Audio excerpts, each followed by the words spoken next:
बेटा, ये 12वीं फेल लड़की ही मिली थी तुम्हें शादी के लिए। अनुपमा ने जैसे ही अपनी छोटी बहू नायरा को रसोई में देखा, उसके चेहरे पर तिरस्कार उतर आया। सुबह का समय था, घर में पूजा की घंटियां बज रही थी, लेकिन उस घर की दीवारों में प्यार से ज्यादा कटु शब्दों की आवाजें गूंजती थी। नायरा चुपचाप गैस पर चाय बना रही थी। उसकी आंखों के नीचे हल्के काले घेरे साफ बता रहे थे कि वो रात भर रोई थी। शादी को अभी केवल 2 महीने हुए थे, लेकिन इन 2 महीनों में उसने जितने ताने सुने थे, उतने शायद उसने अपनी पूरी जिंदगी में नहीं सुने थे। अनुपमा हर छोटी बात पर उसे नीचा दिखाने का मौका ढूंढती और कभी उसकी पढ़ाई का मजाक उड़ाती तो कभी उसके गरीब घर का। हमारा बेटा कार्तिक इतना पढ़ा लिखा है और उसके हिस्से में तुम जैसी 12वीं फेल लड़की आई। अनुपमा ने फिर कटाक्ष किया। नायरा ने कांपते हाथों से कप में चाय डाली और धीमे स्वर में बोली, माँ जी, मैंने 12वीं 2 बार दी थी, लेकिन पापा की तबीयत खराब हो गई थी, इसीलिए पढ़ाई छूट गई। इतना सुनते ही अनुपमा हंस पड़ी। बहाने बनाना तो कोई तुमसे सीखे। पढ़ाई में दिमाग होता तो एक ही बार में पास हो जाती। तभी वहां नारायण जी भी आए। उन्होंने देखा कि नायरा की आंखें भरी हुई हैं। उनका दिल पसीज गया। अनुपमा, सुबह सुबह क्यों बच्ची का दिल दुखा रही हो? नारायण जी ने शांत स्वर में कहा, लेकिन अनुपमा गुस्से में बोली, आप हमेशा इसकी तरफदारी करते हैं। घर की इज्जत मिट्टी में मिल गई है। बड़ी बहू एमए पास है, शहर में नौकरी कर रही है, और ये 12वीं फेल। नायरा ने सिर झुका लिया। उसने कभी किसी का बुरा नहीं चाहा था। वो इस घर को अपना घर मानना चाहती थी, लेकिन इस घर में उसे हर दिन एहसास कराया जाता कि वो इस परिवार के लायक नहीं है। नायरा के पिता किशोर एक छोटी सी किराने की दुकान चलाते थे। बहुत मेहनत से उन्होंने अपनी बेटी की शादी की थी। अनुपमा हर समय नायरा को उसके मायके की गरीबी याद दिलाती थी। नायरा की माँ राधिका जब भी बेटी से फोन पर बात करती, उसकी आवाज़ सुनकर समझ जाती कि उनकी बेटी खुश नहीं है। एक दिन राधिका ने रोते हुए पूछा, बेटी सब ठीक तो है ना? नायरा ने अपने आंसू रोक लिए और मुस्कुराने का नाटक करते हुए बोली, हाँ माँ, यहाँ पर सब बहुत अच्छे हैं, क्योंकि वो अपने माँ बाप को परेशान नहीं करना चाहती थी। लेकिन एक माँ अपनी बेटी का दर्द छुपी हुई आवाज़ से ही पहचान लेती है। राधिका पूरी रात करवटें बदलती रही। उन्हें बार बार यही डर सता रहा था कि कहीं उनकी बेटी उस घर में टूट ना जाए। दूसरी तरफ कार्तिक अपनी माँ और पत्नी के बीच फंसा हुआ था। वो नायरा से प्यार करता था, लेकिन उसे लगता था कि समय के साथ सब ठीक हो जाएगा। वो नहीं जानता था कि हर दिन नायरा के दिल में एक नया जख्म बन रहा है। घर में बड़ी ननद दीप्ति भी अक्सर अपनी माँ अनुपमा का साथ देती थी। जब भी वो मायके आती, नायरा को अपमानित करने का कोई मौका नहीं छोड़ती। भाभी, आपको तो अंग्रेजी का एक शब्द भी नहीं आता होगा, वो हंसते हुए कहती और अनुपमा भी उसके साथ हंसने लगती। नायरा बस मुस्कुरा देती।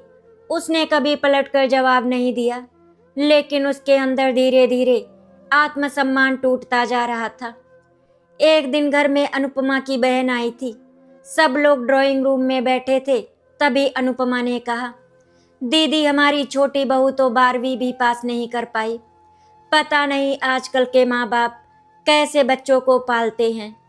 नायरा वही पानी की ट्रे पकड़े खड़ी थी। उसकी आंखें भर आई, लेकिन उसने खुद को संभाल लिया। लेकिन अचानक ट्रे उसके हाथ से छूट गई और सारे ग्लास टूट गए। देखा दीदी, इससे कोई काम ठीक से नहीं होता। नायरा डर गई। उसने झुककर टूटे हुए कांच उठाने शुरू किए। तभी एक कांच का टुकड़ा उसकी हथेली में चुभ गया। खून बहने लगा, लेकिन उन्होंने उसकी तकलीफ नहीं देखी। अनुपमा और उसकी बहन की नज़र केवल उसकी गलती पर थी। तभी नारायण जी तुरंत उठे और उसका हाथ पकड़ लिया। बहुत खून निकल रहा है, उन्होंने चिंता से कहा। लेकिन अनुपमा बोली, इतना भी क्या हो गया, थोड़ा खून ही तो निकला है। उस पल नायरा को पहली बार महसूस हुआ कि इस घर में उसकी पीड़ा की कोई कीमत नहीं थी। उस रात नायरा अपने कमरे में अकेली बैठी रो रही थी। कार्तिक उसके पास आया। नायरा ने आंसुओं भरी आंखों से उसे देखा और बोली, कार्तिक जी, गलती सिर्फ मेरी इतनी है ना कि मैं आगे पढ़ नहीं पाई, लेकिन क्या इंसान की कीमत सिर्फ डिग्री से होती है? कार्तिक चुप हो गया। उसके पास इस सवाल का कोई जवाब नहीं था। नायरा आगे बोली, मैंने बचपन से बहुत सपने देखे थे कि शादी के बाद मुझे एक नया परिवार मिलेगा, लेकिन यहाँ तो हर दिन मुझे ये एहसास दिलाया जाता है कि मैं किसी लायक नहीं हूँ। उसकी आवाज़ कांप रही थी। कार्तिक ने उसका हाथ पकड़ना चाहा, लेकिन नायरा ने धीरे से अपना हाथ पीछे कर लिया। उस रात पहली बार कार्तिक को एहसास हुआ कि उसकी चुप्पी पत्नी को अंदर ही अंदर खत्म कर रही है। उधर अनुपमा अपने कमरे में बैठी दीप्ति से कह रही थी, मैं इस लड़की को कभी अपने बराबर नहीं मान सकती। मेरी किस्मत ही खराब थी जो ऐसी बहू मिली। दीप्ति ने भी माँ की बात में हामी भर दी। कुछ दिनों बाद राधिका और किशोर अपनी बेटी से मिलने उसके ससुराल आए। नायरा अपने माँ बाप को देखकर खुद को रोक नहीं पाई और उनसे लिपट कर रो पड़ी। राधिका का दिल कांप उठा। उन्होंने बेटी का चेहरा पकड़कर पूछा, तुझे कोई कुछ कहता है क्या? नायरा तुरंत खुद को संभालते हुए बोली, नहीं माँ, बस आपकी याद आ रही थी। तभी अनुपमा वहां पर आ गई। उसने बनावटी मुस्कान के साथ कहा, अरे समधी जी, आपकी बेटी तो बहुत भावुक है। लेकिन उसके चेहरे का तिरस्कार किशोर से छुप नहीं पाया। खाने की मेज पर भी अनुपमा बार बार नायरा की कमियां गिनाती रही। किशोर चुपचाप सब सुनते रहे। उनकी आंखों में दर्द उतर आया था। उन्हें अपनी गरीबी पर पहली बार शर्म महसूस हुई। जाते समय किशोर ने अपनी बेटी के सिर पर हाथ रखा और धीमे स्वर में कहा, बेटी, अगर कभी बहुत ज्यादा दुख मिले ना तो ये मत सोचना कि तेरा मायका खत्म हो गया। इतना सुनते ही नायरा की आंखों से आंसू बह निकले। उसने अपने पिता के सामने खुद को कमजोर नहीं पड़ने दिया। समय धीरे धीरे आगे बढ़ रहा था, लेकिन नायरा की जिंदगी जैसे उसी दर्द के मोड़ पर अटक गई थी। सुबह सबसे पहले उठना, पूरे घर का काम करना, सबकी पसंद का खाना बनाना और बदले में केवल ताने सुनना उसकी आदत बन चुकी थी। अनुपमा को जैसे हर पल उसे नीचा दिखाने में ही सुकून मिलता था। एक दिन सुबह सुबह दीप्ति मायके आई हुई थी। वो ड्राइंग रूम में बैठकर अपनी माँ से बातें कर रही थी। तभी नायरा चाय लेकर वहां पहुंची। जैसे ही उसने कप आगे बढ़ाया, दीप्ति ने ताना मारते हुए कहा, मम्मी, आपने देखा, भाभी अभी तक ढंग से ट्रे पकड़ना भी नहीं सीख पाई। पता नहीं पढ़ाई छोड़कर क्या ही किया इन्होंने जिंदगी में। अनुपमा तुरंत हंस पड़ी। अरे, इससे क्या उम्मीद कर सकती हो? 12वीं फेल लड़की से इतना ही हो जाए बहुत है। दोनों माँ बेटी की हंसी पूरे कमरे में गूंज उठी। नायरा का चेहरा अपमान से लाल हो गया, लेकिन उसने चुपचाप सिर झुका लिया। तभी नारायण जी वहां पर आए। उन्होंने देखा कि नायरा की आंखों में आंसू तैर रहे हैं। उनका दिल भर आया। उन्होंने सख्त आवाज में कहा, बस भी करो तुम लोग, हर समय बच्ची को जलील करना जरूरी है क्या? लेकिन अनुपमा तुरंत गुस्से में बोली, आपको तो हमेशा यही लड़की सही लगती है। आपने ही तो इसे सिर चढ़ा रखा है। नारायण जी चुप हो गए, क्योंकि वे जानते थे कि अनुपमा से बहस करने का कोई फायदा नहीं। उसी शाम नायरा रसोई में खाना बना रही थी। अचानक गैस खत्म हो गई। उसने डरते डरते अनुपमा से कहा, माँ जी, गैस खत्म हो गई है। इतना सुनते ही अनुपमा गुस्से में आग बबूला हो गई। तुमसे एक काम ढंग से नहीं होता, सुबह ही क्यों नहीं बताया? नायरा ने धीरे से कहा, मुझे पता नहीं चला माँ जी। लेकिन अनुपमा ने उसकी बात बीच में ही काट दी। बस बहाने बनाना आता है तुम्हें, वो लगातार चिल्लाती रही। तभी कार्तिक ऑफिस से घर लौटा। उसने अपनी माँ को गुस्से में देखा तो बोला, क्या हुआ माँ? अनुपमा तुरंत बोली, तेरी पत्नी ने पूरा घर सिर पर उठा रखा है, इसे घर संभालना भी नहीं आता। कार्तिक ने नायरा की तरफ देखा। वो आंखों में आंसू भरे हुए चुपचाप खड़ी थी, लेकिन फिर भी कार्तिक कुछ नहीं बोला। उसकी यही चुप्पी नायरा को सबसे ज्यादा तोड़ती थी। उसे लगता था कि उसका पति उससे प्यार जरूर करता है, लेकिन उसके सम्मान के लिए कभी खड़ा नहीं होगा। रात को जब सब लोग सो गए तो नायरा अकेले आंगन में बैठी आसमान को देख रही थी। उसकी आंखों से लगातार आंसू बह रहे थे। तभी नारायण जी वहां पर आए।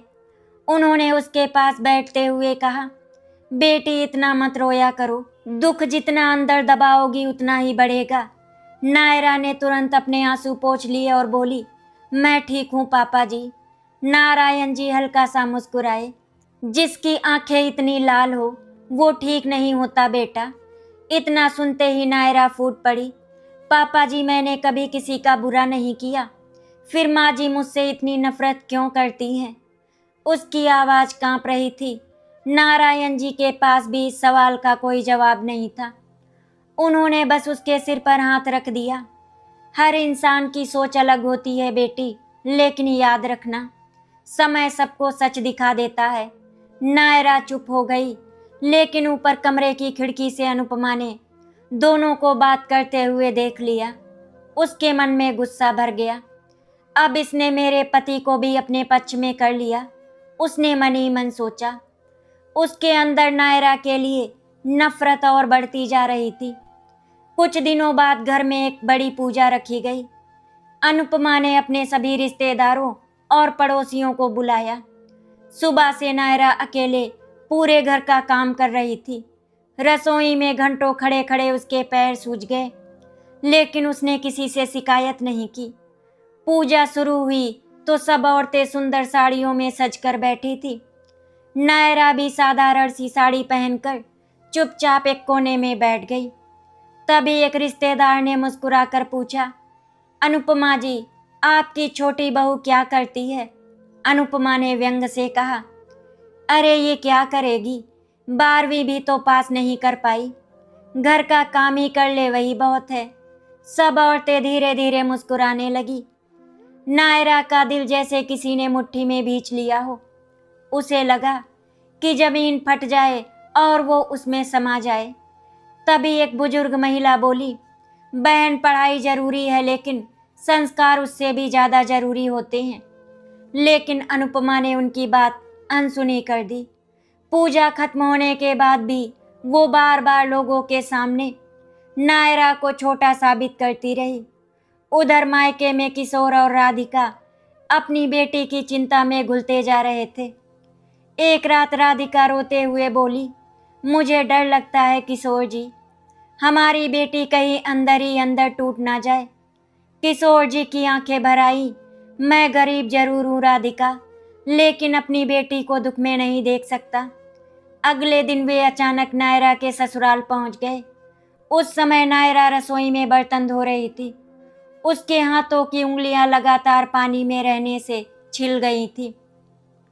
राधिका ने जैसे ही बेटी के हाथ देखे, उनकी आंखों से आंसू निकल पड़े। ये क्या हालत बना रखी है तूने? उन्होंने कांपती आवाज में पूछा। नायरा तुरंत मुस्कुरा दी, कुछ नहीं माँ, आज काम ज्यादा था इसीलिए। लेकिन माँ बाप अपनी संतान का दर्द चेहरे से पढ़ लेते हैं।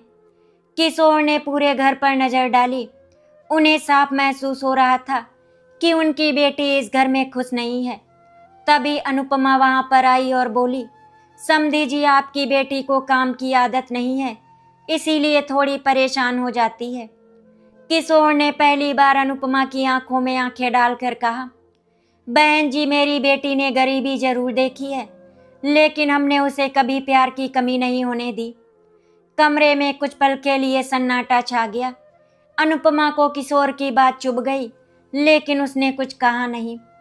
उस रात नायरा अपने कमरे में बैठी थी। तभी कार्तिक आया। उसने धीरे से कहा, नायरा, माँ की बातों को दिल पर मत लिया करो। नायरा की आंखों में दर्द उतर आया। कैसे दिल पर ना लूं कार्तिक जी, हर दिन जब इंसान को ये एहसास दिलाया जाए कि वो किसी लायक नहीं है, तो वो खुद से भी नफरत करने लगता है। कार्तिक चुप हो गया। नायरा आगे बोली, मैंने कभी इस घर से कुछ नहीं मांगा, बस थोड़ा सम्मान चाहा था। उसकी आंखों से आंसू बहने लगे। कार्तिक ने पहली बार महसूस किया कि उसकी पत्नी धीरे धीरे अंदर से खत्म हो रही है। लेकिन उसी समय बाहर से अनुपमा की तेज आवाज आई, कार्तिक जरा यहाँ आना। कार्तिक तुरंत उठकर चला गया। नायरा उसे जाते हुए देखते रह गई। दिन बीतते जा रहे थे, लेकिन नायरा की जिंदगी में खुशियों का एक भी रंग नहीं उतर रहा था। जिस घर को उसने अपना संसार समझा था, वही घर अब उसके लिए कैद खाने जैसा बन चुका था। एक दिन सुबह नायरा तेज बुखार में भी रसोई में खड़ी थी।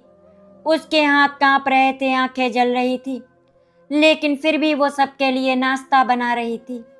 तभी अनुपमा वहां पर आई और गुस्से में बोली, इतनी देर क्यों हो गई? क्या पूरे घर को भूखा मारने का इरादा है? नायरा ने धीमे स्वर में कहा, माँ जी तबीयत थोड़ी खराब है। लेकिन अनुपमा ने उसकी बात पूरी होने ही नहीं दी। हर काम से बचने का नया बहाना ढूंढ ही लेती हो तुम। इतना कहकर उसने तवे पर पड़ा आध पका पराठा उठाया और गुस्से में प्लेट फेंक दी। प्लेट जमीन पर गिरकर टूट गई।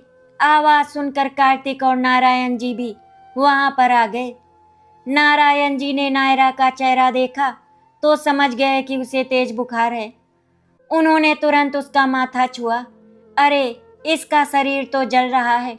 वे घबरा गए, लेकिन अनुपमा फिर भी बोली, थोड़ा बुखार ही तो है, कोई पहाड़ नहीं टूट पड़ा। उस समय नायरा को ऐसा लगा जैसे उसके दर्द की इस घर में कोई कीमत ही नहीं थी। वो चुपचाप दीवार का सहारा लेकर खड़ी रही, क्योंकि उसके अंदर अब विरोध करने की ताकत भी खत्म होती जा रही थी। नारायण जी तुरंत डॉक्टर को बुलाकर लाए। डॉक्टर ने नारायण की जांच की और कहा, इन्हें कई दिनों से ठीक से आराम नहीं मिला है, शरीर बहुत कमजोर हो गया है।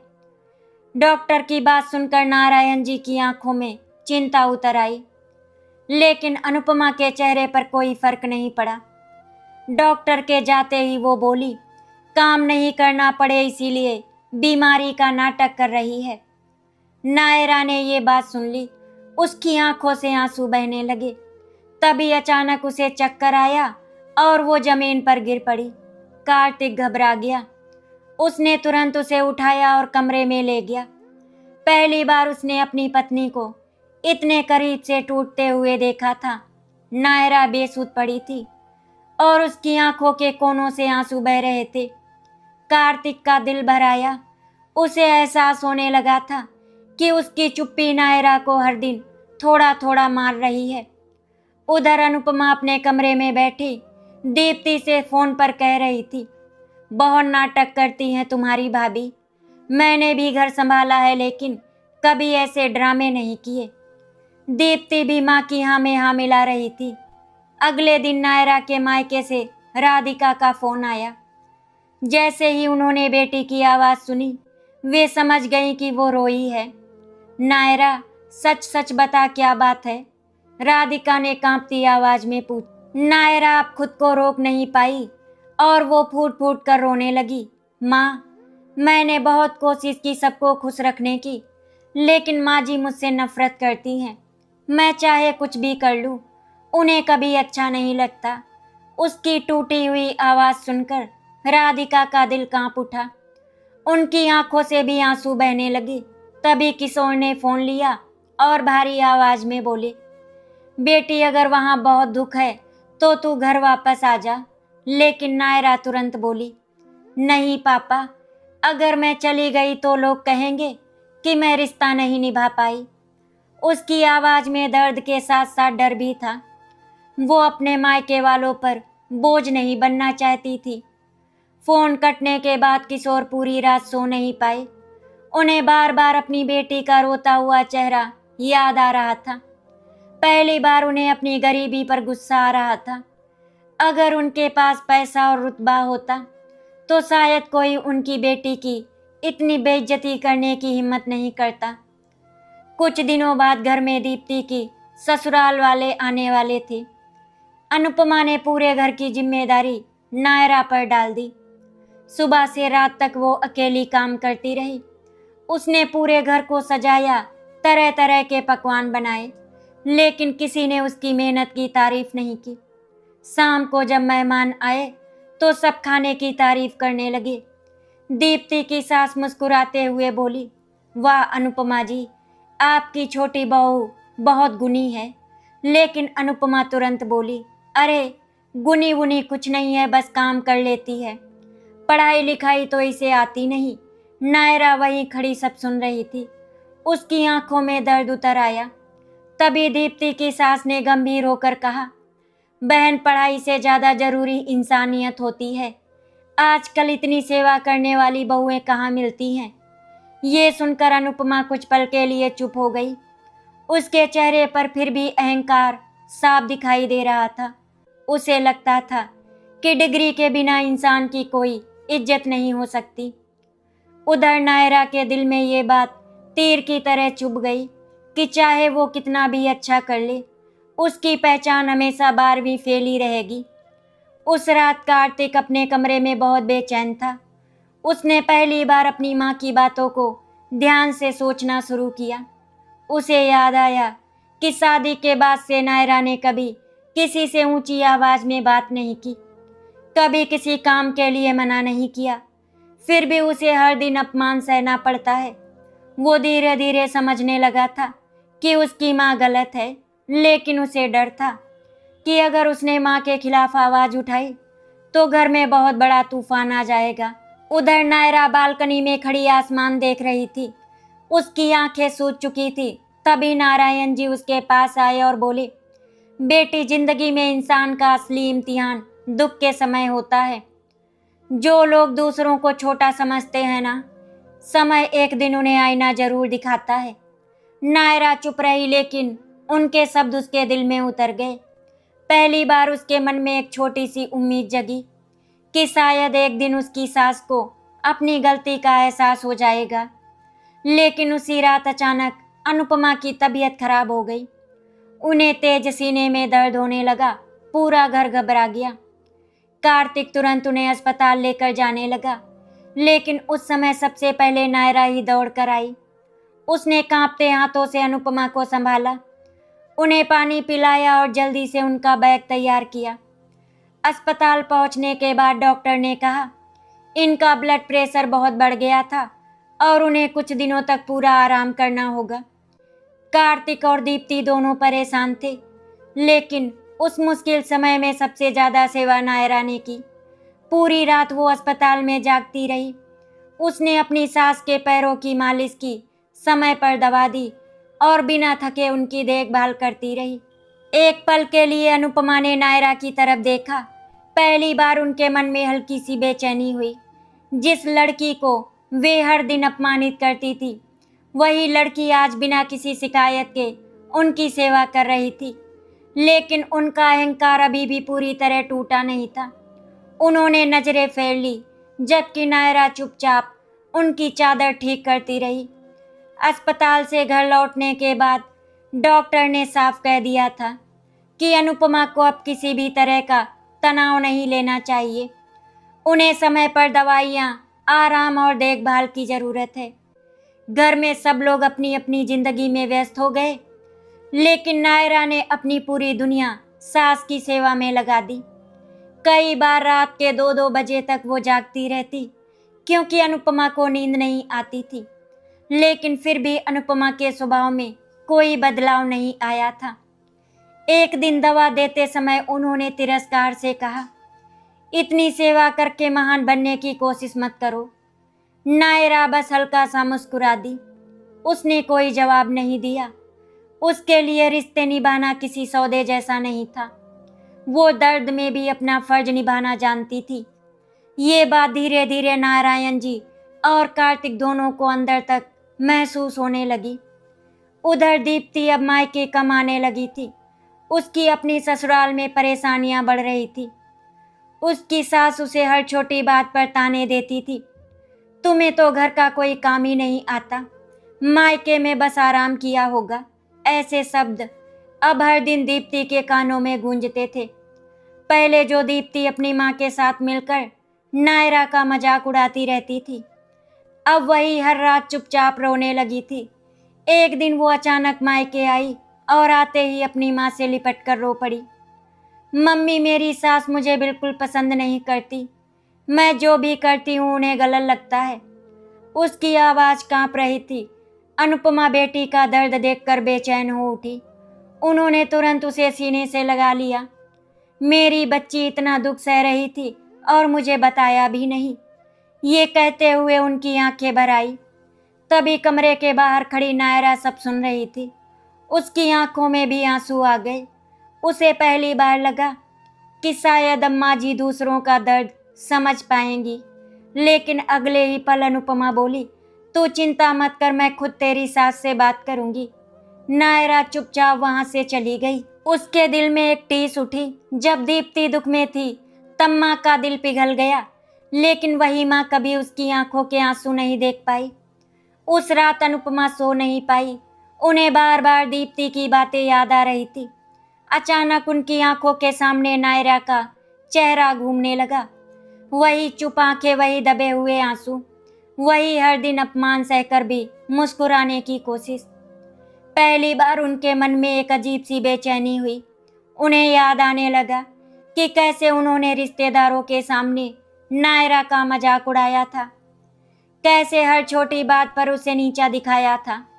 लेकिन अगले ही पल उनका अहंकार उन्हें फिर रोक देता। नहीं, मैं गलत नहीं हूँ, वे खुद को समझाने लगी। लेकिन सच अब धीरे धीरे उनके भीतर दस्तक देने लगा था। उधर नायरा अभी भी उसी प्यार और सेवा से उनका ध्यान रख रही थी। उसे उम्मीद नहीं थी कि उसकी सास बदल जाएगी, लेकिन उसने अपना फर्ज निभाना कभी नहीं छोड़ा। कुछ दिनों बाद अचानक किशोर जी की तबीयत बहुत खराब हो गई। उन्हें अस्पताल में भर्ती कराना पड़ा। राधिका ने रोते हुए नायरा को फोन किया, बेटी तेरे पापा की हालत ठीक नहीं है। इतना सुनते ही नायरा के पैरों तले जमीन खिसक गई। वो तुरंत कार्तिक के पास गई और बोली, मुझे पापा के पास जाना है। कार्तिक तैयार था, लेकिन तभी अनुपमा ने कहा, अभी घर में मेरी तबीयत भी ठीक नहीं है। अगर ये चली गई तो मेरी देखभाल कौन करेगा। नायरा एक पल के लिए वहीं रुक गई। उसके दिल में तूफान चल रहा था। एक तरफ बीमार पिता थे और दूसरी तरफ सास का फर्ज। उसकी आंखों से आंसू बह निकले। तभी नारायण जी ने सख्त आवाज में कहा, अनुपमा बहू के पिता अस्पताल में हैं, उसे जाने दो। लेकिन अनुपमा चुप रही। उनके चेहरे पर नाराजगी साफ दिख रही थी। नायरा ने कांपती आवाज में कहा, माँ जी, मैं सुबह तक वापस आ जाऊंगी। फिर वो जल्दी से अस्पताल पहुंची। अस्पताल में किशोर को ऑक्सीजन लगी हुई थी। उन्हें उस हालत में देखकर नायरा फूट फूट कर रो पड़ी। किशोर ने कमजोर हाथों से अपनी बेटी का हाथ पकड़ा और बोले, रो मत बेटी, तू दुख में रोती है ना तो मुझे अपने आप से नफरत होने लगती है। लगता है मैं तुझे खुशियां नहीं दे पाया। ये सुनकर नायरा का कलेजा फट गया। ऐसा मत कहिए पापा, आपने मुझे दुनिया में सबसे ज्यादा प्यार दिया है, वो रोते हुए बोली। तभी राधिका भी रो पड़ी। पूरा अस्पताल जैसे उस परिवार के दर्द से भर गया था। नायरा पूरी रात अपने पिता के सिरहाने बैठी रही, लेकिन सुबह होते ही उसे अपनी सास की बात याद आ गई। वो भारी मन से वापस ससुराल लौट आई।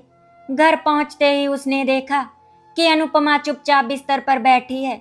नायरा बिना कुछ कहे उनके लिए चाय बनाने चली गई। उस समय अनुपमा पहली बार खुद से नजरें नहीं मिला पा रही थी। उन्हें एहसास हो रहा था कि जिस लड़की को उन्होंने हमेशा ताने दिए, वही लड़की अपने बीमार पिता को छोड़कर उनकी सेवा करने वापस आ गई। उसी शाम दीप्ति की सास का फोन आया। फोन पर उन्होंने दीप्ति की शिकायतों की लंबी सूची सुना दी। आपकी बेटी को घर संभालना नहीं आता, हर समय रोती रहती है। ये शब्द सुनकर अनुपमा का दिल कांप उठा, क्योंकि यही शब्द वे खुद कभी नायरा के लिए बोला करती थी। फोन कटने के बाद वे लंबे समय तक चुप बैठी रहीं। अचानक उनकी नज़र रसोई में काम करती नायरा पर गई। तेज बुखार होने पर भी काम करना, बिना शिकायत के सबकी सेवा करना, अपने पिता की बीमारी में भी ससुराल का फर्ज निभाना, ये सब बातें उनके दिल में हथौड़े की तरह पड़ने लगी। उनकी आंखें भर आई। पहली बार उन्हें अपने किए पर पछतावा महसूस हुआ। समय जैसे अब अनुपमा को धीरे धीरे उनके हर व्यवहार का आईना दिखाने लगा था। जिस अहंकार के सहारे उन्होंने पूरी जिंदगी दूसरों को छोटा समझा था, वही अहंकार अब उनके अंदर बोझ बनता जा रहा था। दीप्ति की ससुराल से रोज नई शिकायतें आने लगी थी। कभी उसकी सास उसे ताने देती, कभी पति उससे नाराज हो जाता। हर बार दीप्ति रोते हुए अपनी माँ को फोन करती और कहती, मम्मी मुझे लगता है मेरी कोई कीमत नहीं उस घर में। ये शब्द सुनकर अनुपमा का दिल कांप उठता, क्योंकि यही दर्द कभी नायरा भी चुपचाप सहती थी।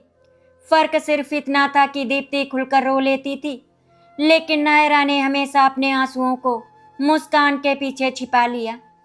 एक दिन दीप्ति रोते हुए मायके आई और बोली, मम्मी जब कोई हर समय आपको नीचा दिखाए ना, तो इंसान खुद से नफरत करने लगता है। इतना सुनते ही अनुपमा जैसे पत्थर की मूर्ति बन गई। उनकी आंखों के सामने नायरा का हर वो चेहरा घूमने लगा जब उन्होंने उसे सबके सामने अपमानित किया। अचानक उन्हें एहसास हुआ कि उन्होंने एक मासूम लड़की के आत्मसम्मान को कितनी बार कुचला था। उधर किशोर की तबीयत बिगड़ गई। डॉक्टर ने कहा कि उन्हें अब ज्यादा तनाव नहीं लेना चाहिए। नायरा हर दिन अपने पिता की चिंता में घुलती जा रही थी, लेकिन फिर भी उसने अपने ससुराल की जिम्मेदारियों में कोई कमी नहीं आने दी। एक रात वो रसोई में चुपचाप रो रही थी, तभी अनुपमा वहां पर आ गई। उन्होंने पहली बार नायरा को इतने करीब से टूटते हुए देखा। क्या हुआ? उनके मुंह से अनजाने में निकल गया। नायरा जल्दी से आंसू पोंछते हुए बोली, कुछ नहीं माँ जी। लेकिन इस बार अनुपमा समझ चुकी थी कि ये वही झूठ है जो इंसान अपने दर्द को छुपाने के लिए बोलता है। कुछ पल तक दोनों के बीच सन्नाटा रहा। फिर अनुपमा धीमे स्वर में बोली, तुम्हें अपने पापा की बहुत चिंता हो रही है ना? इतना सुनते ही नायरा की आंखें भर आई। उसने पहली बार अपनी सास के सामने दिल खोला। माँ जी मुझे डर लगता है, अगर पापा को कुछ हो गया तो। उसकी आवाज़ कांप गई। अनुपमा का दिल अंदर तक हिल गया। उन्हें अचानक याद आया कि जब दीप्ति दुखी होती है तो उनका दिल कैसे तड़प उठता है। फिर उन्होंने नायरा के लिए कभी वैसा दर्द क्यों नहीं महसूस किया। उस रात पहली बार अनुपमा खुद अपने ही सवालों के सामने हार गई। अगली सुबह अनुपमा खुद नायरा के कमरे में गई। नायरा हैरान रह गई, क्योंकि शादी के बाद पहली बार उसकी सास उसके कमरे में आई थी। अनुपमा कुछ देर चुप खड़ी रही, फिर कांपती आवाज में बोली, नायरा मुझे माफ कर दो। ये सुनते ही नायरा को लगा जैसे उसने कुछ गलत सुन लिया हो। उसकी आंखें फैल गईं। अनुपमा की आंखों से आंसू बहने लगे। मैंने तुम्हारे साथ बहुत गलत किया। हर दिन तुम्हें तुम्हारी पढ़ाई के लिए अपमानित किया। तुम्हारे संस्कार नहीं देखे, तुम्हारा दिल नहीं देखा। उनकी आवाज़ टूट गई। आज जब मेरी बेटी वही दर्द सह रही है ना, तब समझ आया कि किसी बहू का दिल दुखाना कितना बड़ा पाप होता है। इतना कहकर अनुपमा रो पड़ी। नायरा स्तब्ध खड़ी थी। उसने कभी नहीं सोचा था कि उसकी सांस एक दिन इस तरह टूट जाएंगी। अगले ही पल अनुपमा ने उसके हाथ पकड़ लिए। तुम 12वीं फेल नहीं हो नायरा, फेल तो मैं थी, जो इंसानियत की परीक्षा में हार गई। ये सुनते ही नायरा की आंखों से भी आंसू बह निकले। उसने तुरंत अपनी सांस को गले लगा लिया। वर्षों का दर्द जैसे उसे एक पल में पिघलने लगा। उसी समय कार्तिक और नारायण जी भी वहां पर आ गए। उन्होंने पहली बार अनुपमा को इस तरह रोते हुए देखा। कार्तिक की आंखें भर आई। उसे अपने आप पर शर्माने लगी। नायरा मुझे माफ कर दो, वो भारी आवाज में बोला। मैं हर बार तुम्हारा दर्द देखकर भी चुप रहा, क्योंकि मुझ में हिम्मत नहीं थी। नायरा ने आंसुओं के बीच हल्की मुस्कान दी। रिश्ते तब टूटते हैं जब लोग गलती मानने से इनकार कर दें, लेकिन जहाँ पछतावा सच हो वहाँ रिश्ते फिर जुड़ जाते हैं। उसकी बातें सुनकर नारायण जी की आंखें नम हो गई। उन्हें लगा जैसे आज इस घर की बरसों पुरानी कड़वाहट बह गई हो। उसी दिन अनुपमा खुद नायरा को लेकर उसके मायके गई। किशोर अस्पताल से घर लौट चुके थे। जैसे ही उन्होंने अनुपमा को देखा वे घबरा गए, लेकिन अगले ही पल अनुपमा उनके सामने हाथ जोड़कर खड़ी हो गई। समधी जी, मुझे माफ़ कर दीजिए, मैंने आपकी बेटी को बहुत दुख दिए। किशोर और राधिका हैरान रह गए। उनकी आंखों से आंसू बहने लगे। अनुपमा रोते हुए बोली, आपकी बेटी बहुत अमीर है संस्कारों में, दिल में और रिश्ते निभाने में। गरीब तो मेरी सोच थी। उस दिन के बाद उस घर का माहौल पूरी तरह बदल गया। अब अनुपमा हर जगह गर्व से कहती, मेरी छोटी बहू ज़्यादा पढ़ी लिखी नहीं है, लेकिन उससे अच्छा इंसान मैंने आज तक नहीं देखा।